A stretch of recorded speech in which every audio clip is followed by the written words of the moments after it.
മാറഞ്ചേരി ITIയിൽ സംഘർഷം.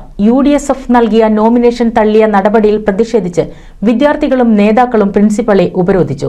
അതേസമയം college ചെയർമാനെ മർദ്ദിച്ചെന്നാരോപിച്ച് SFI പ്രവർത്തകരും പ്രതിഷേധ പ്രകടനം നടത്തി.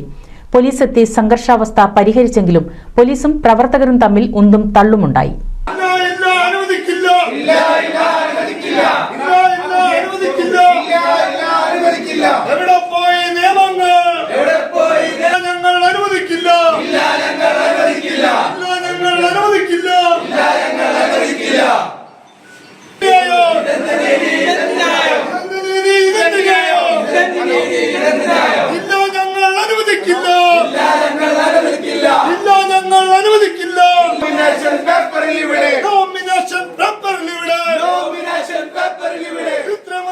മാറഞ്ചേരി ITIയിൽ UDSF സമർപ്പിച്ച നോമിനേഷൻ പത്രിക തള്ളിയ നടപടി തികച്ചും രാഷ്ട്രീയ പ്രേരിതമാണെന്നും കോളേജ് ജീവനക്കാരും SFIയും നടത്തിയ ഗൂഢാലോചനയാണ് തിരഞ്ഞെടുപ്പ് അട്ടിമറിയെന്നും ആരോപിച്ചാണ് UDSF പ്രവർത്തകരും നേതാക്കളും പ്രിൻസിപ്പളെ ഉപരോധിച്ചത്.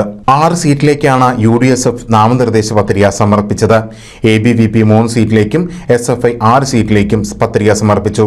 UDSFന്റെയും ABVPയുടെയും പത്രിക തള്ളിയതോടെ SFI പ്രവർത്തകർ വിജയാഹ്ലാദ പ്രകടനം നടത്തി.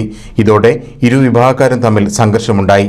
പെരുമ്പടപ്പ് പോലീസെത്തി സംഘർഷാവസ്ഥ പരിഹരിച്ചെങ്കിലും SFI പ്രവർത്തകനെ UDSF പ്രവർത്തകർ മർദ്ദിച്ചെന്നാരോപിച്ച് പോലീസും വിദ്യാർത്ഥികളും തമ്മിൽ വീണ്ടും വാക്കേറ്റമുണ്ടായി. 20-ന് നടക്കാനിരുന്ന യൂണിയൻ തെരഞ്ഞെടുപ്പിലേക്ക് നൽകിയ നോമിനേഷനാണ് പത്രികകളിലെ അപാകതകളും അപൂർണതകളും ചൂണ്ടിക്കാട്ടി returning officer Satish K Karat തള്ളിയതായി അറിയിച്ചത്. 20-ന് നടക്കാനിരുന്ന യൂണിയൻ തെരഞ്ഞെടുപ്പിലേക്ക് നൽകിയ നോമിനേഷനാണ് പത്രികയിലെ അപാകതകളും അപൂർണതകളും ചൂണ്ടിക്കാട്ടി returning officer Satish K Karat തള്ളിയതായി അറിയിച്ചത്. റിട്ടേണിംഗ് ഓഫീസറുടെ നടപടി ഏകപക്ഷീയമാണെന്നും ഇതിനെ നിയമപരമായി നേരിടുമെന്നും MSF മലപ്പുറം ജില്ലാ സെക്രട്ടറി ഫർഷാൻ BM, KSU സംസ്ഥാന ജനറൽ സെക്രട്ടറി കണ്ണൻ നമ്പ്യാർ എന്നിവർ അറിയിച്ചു.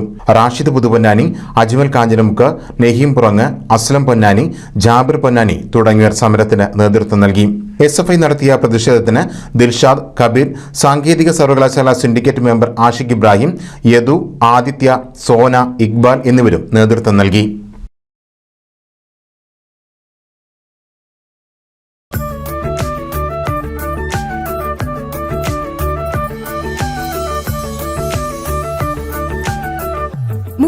വർഷത്തെ വിശ്വസ്ത പാരമ്പര്യവുമായി എന്നും എപ്പോഴും കൂടെയുണ്ടെന്ന വിശ്വാസം. Basith wedding mall, Basith arcade, Poongottukulam, Tirur.